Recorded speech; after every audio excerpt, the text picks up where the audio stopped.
2월 1일 주일자 노준엽의 날마다 성경 요한복음 1장 1절로 18절 말씀. 태초에 말씀이 계시니라. 이 말씀이 하나님과 함께 계셨으니 이 말씀은 곧 하나님이시니라. 그가 태초에 하나님과 함께 계셨고 만물이 그로 말미암아 지은 바 되었으니 지은 것이 하나도 그가 없이는 된 것이 없느니라. 그 안에 생명이 있었으니 이 생명은 사람들의 빛이라. 빛이 어둠에 비추되 어둠이 깨닫지 못하더라. 하나님께로부터 보내심을 받은 사람이 있으니 그의 이름은 요한이라. 그가 증언하러 왔으니 곧 빛에 대하여 증언하고 모든 사람이 자기로 말미암아 믿게 하려 함이라. 그는 이 빛이 아니요 이 빛에 대하여 증언하러 온 자라. 참 빛 곧 세상에 와서 각 사람에게 비추는 빛이 있었나니 그가 세상에 계셨으며 세상은 그로 말미암아 지은 바 되었으되 세상이 그를 알지 못하였고 자기 땅에 오매 자기 백성이 영접하지 아니하였으나 영접하는 자 곧 그 이름을 믿는 자들에게는 하느님의 자녀가 되는 권세를 주셨으니 이는 혈통으로나 육정으로나 사람의 뜻으로 나지 아니하고 오직 하느님께로부터 난 자들이니라. 말씀이 육신이 되어 우리 가운데 거하심에 우리가 그의 영광을 보니 아버지의 독생자의 영광이요 은혜와 진리가 충만하더라. 요한이 그에 대하여 증언하여 외쳐 이르되 내가 전에 말하기를 내 뒤에 오시는 이가 나보다 앞선 것은 나보다 먼저 계심이라 한 것이 이 사람을 가리킴이라 하니라. 우리가 다 그의 충만한 데서 받으니 은혜 위에 은혜로라. 율법은 모세로 말미암아 주어진 것이요 은혜와 진리는 예수 그리스도로 말미암아 온 것이라. 본래 하느님을 본 사람이 없으되 아버지 품속에 있는 독생하신 하나님이 나타내셨느니라. 아멘. 태초의 말씀 생명 빛. 말씀과 생명과 빛이신 예수님을 소개하면서 요한복음이 시작됩니다. 예수님을 통해 헤아릴 수 없는 태초가 지극히 인간적인 육신으로 연결됩니다. 네. 요한복음 첫 시간이죠. 네. 요한복음은 예수의 기원으로 시작됩니다. 예수의 기원이 어떻게 되냐? 그걸로 시작이 되는데 핵심 단어가 이제 헬라어 원어로 로고스라는 단어입니다. 사실 우리한테는 좀 흔하지 않죠. 로고스, 말씀이라는 건데 말씀. 이 말씀은 그 피조물과 다른 신격을 가집니다. 뭐 예수라는 말이 아직 안 나오잖아요.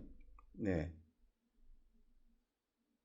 하지만 그 예수가 결국은 이 로고스하고 연결이 되는 거죠. 예수님은 태초부터 성부 하나님의 창조를 수행하신 말씀입니다. 하나님을 계시하셨고 하나님의 뜻을 수행하셨습니다. 예수님을 통해서 우리는 하나님을 알 수 있고 예수님께 순종하는 것이 하나님께 순종하는 것이 됩니다. 어둠 가운데 빛을 창조하신 예수님이 또한 영적으로도 빛이 되신 거죠. 그래서 우리가 말씀을 떠난 거, 말씀을 떠나 있는 것들, 그거는 참 생명이 아니고 어둠의 세력, 영적 죽음입니다. 그래서 그분의 말씀에 순종하는 것이 진정한 생명이다라고 얘기를 하는 거죠.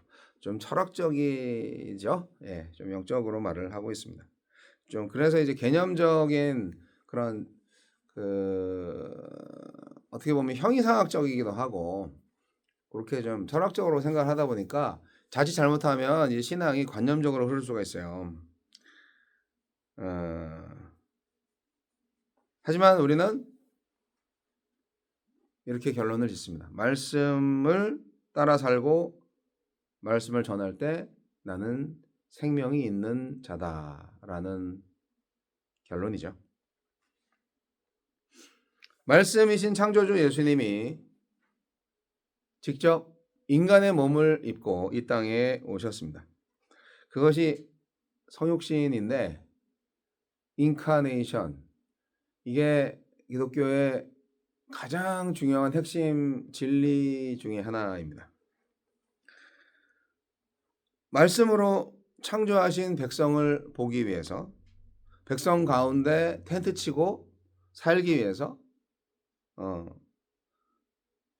오셨어요. 우리에게 같이 살려고. 이런 그 개념이 뭐 다른 종교에도 아주 없지는 않지만 이렇게 강력하게 아주 확실하게 규정되고 표현된 것은 기독교밖에 없지 않나 생각이 듭니다.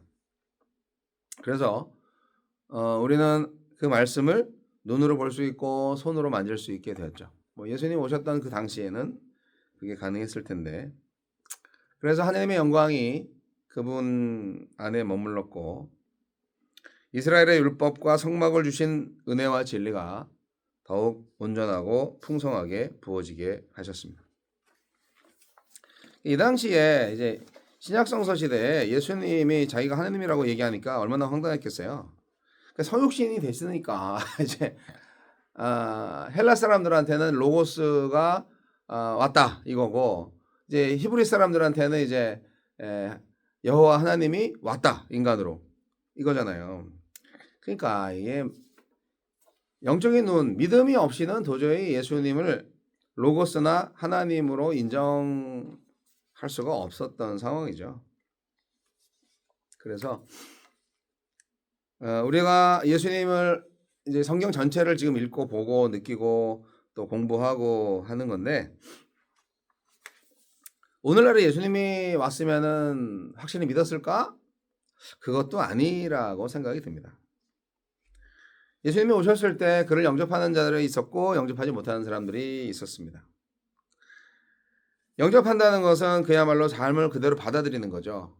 예수님의 삶의 방식을 받아들이는 거죠. 정확히 말하면 예수님을 나의 삶의 주인으로 모셔드리는 겁니다.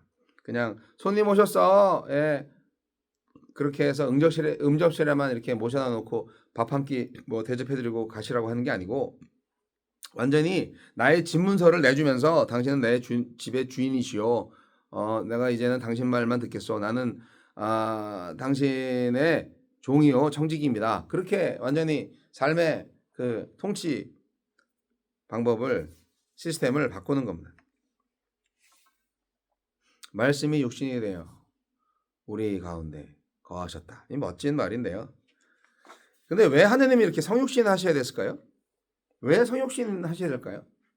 굳이 이렇게 인간 세상에 오셔서까지 이렇게 고생을 하실 필요가 있나? 그냥 하나님이 살리셨다 죽이셨다 하시면 되지 않나? 신이신데? 뭐 그거는 모르겠어요. 하나님이 선택하신 방법이에요. 하나님이 그 방법을 선택하신 거예요. 하나님이 당신께서 만드신, 당신께서 약속하신 당신의 법, 정의를, 공의를 실현하기 위해서 이 땅에 오신 거예요. 인간은 하나님을 추측은 할 수 있어도 정확히 알 수는 없죠. 하나님은 글이나 관념만 주신 게 아니라 사람으로 오셔서 아예 보이셨어요. 내가 누구인지. 하나님은 설명하지 않고 그냥 나타내셨다. 그렇게 보시면 되고, 그리고 죄와 죽음의 문제를 인간의 자리에서 해결하시려고 했다.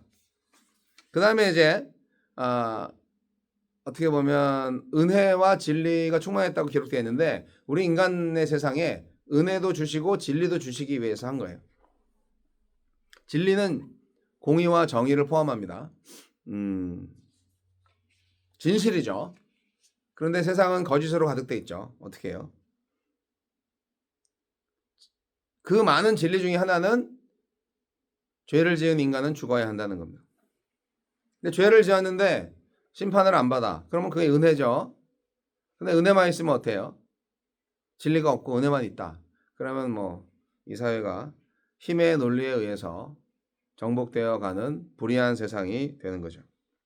하나님은 우리를 정죄하기 위해서 오신 게 아니고 함께 거하시는 하나님으로 오셨어요. 정죄하기 위해서 오신 게 아니라, 물론 심판을 나중에 하시지만 실제로 예수님의 초림은 우리를 살리시기 위해 오셨습니다. 말씀이 육신이 돼요. 이 말씀 너무 귀한 말씀입니다. 사실 그 요한복음 8장에 보면요. 예수님이 유대인들하고 막 격하게 싸우는 장면이 나오는데요. 회당에서 이제 말씀을 전하다가 유대인들하고 이제 말싸움이 붙었어요. 요한복음 8장 56절에 보면 너희 조상 아브라함은 나의 때 볼 것을 즐거워하다가 보고 기뻐하였느니라 이렇게 말씀하셨어요. 이게 뭔 말이에요?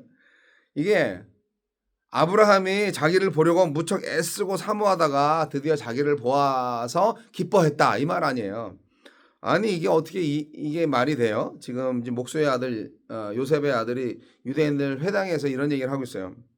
아브라함은 예수님보다도 2000년 3000년 전의 사람인데 그런 그가 어떻게 예수님을 볼 수 있었다는 얘기예요. 유대인들로서는 도저히 이해할 수가 없었던 말이죠. 아니 그래서 물어보는 거예요. 이제 아니 네가 아직 50도 안 됐는데 아브라함을 보았냐? 네가 아브라함보다 먼저 있었냐? 네, 그런 구절이 요한복음 8장 57절에 나옵니다. 거기에 대해서 예수님이 기가 막힌 대답을 하죠. 진실로 진실로 너희에게 이르노니 아브라함이 나기 전부터 내가 있느니라. 요한복음 8장 58절 말씀. 그래서 어떻게 이 참라마도다 하면서 이제 유대인들이 돌을 들고 예수님을 치려고 달려들었습니다. 당시 그 상황에서 자기를 하나님의 아들이라고 주장하는 것은 신성 모독죄잖아요. 사형감이에요. 유대 나라에서 자기를 하나님의 아들이라고 말한다거나 하나님을 감히 아버지라고 부른다는 것은 그야말로 죽을 죄예요. 신성 모독죄. 그러니까 예수님이 자기를 하나님이랑 똑같다거나 뭐 이렇게 말을 하고 하나님을 아버지라고 이제 부를 때마다 사람들이 돌로 쳐 죽이려고 이렇게 달겨든 게 그 당시 사실 자연스러운 일이었다. 그런 겁니다. 하지만 우리는 예수님을 제대로 봐야 합니다. 저는 예수님을 통해서 하나님의 영광을 보기를 원합니다. C.S. 루이스라는 사람 있죠. 20세기 위대한 기독교 사상가인데 이분은 이런 말을 했어요. 이제 당신 스스로 선택해야 합니다. 예수님이 과거와 현재의 하나님의 아들이라고 믿든지 아니면 미친 사람이나 그보다 더 상태가 나쁜 어떤 존재로 보든지 둘 중에 하나입니다. 여러분은 그를 바보라고 몰아칠 수도 있습니다. 귀신 들렸다고 하면서 그에게 침을 뱉을 수도 있고 돌을 던질 수도 있습니다. 그러나 그렇게 못하겠다면 그의 발 아래 엎드려서 주님이야말로 나의 하나님입니다. 라고 고백해야 합니다. 위대한 스승이나 뭐 성자나 뭐 이런 말, 이런 허튼 생각에 빠져서 그분한테 어울리지도 않는 말을 붙여서는 안 됩니다. 위인도 아니고 성자도 아니고 위대한 스승도 아니에요. 그분은 하나님이세요. 그렇습니다. 많은 사람들이 교회를 다니면서까지도 아직도 예수님의 영광을 보지 못한 분들이 많죠. 세상의 영광에 매달려 있죠. 예수님의 영광은 십자가의 영광인데 그 십자가의 영광을 오늘날 교회가 많이 무시하거나 착각하고 있는 비극이 계속되고 있습니다. 주여.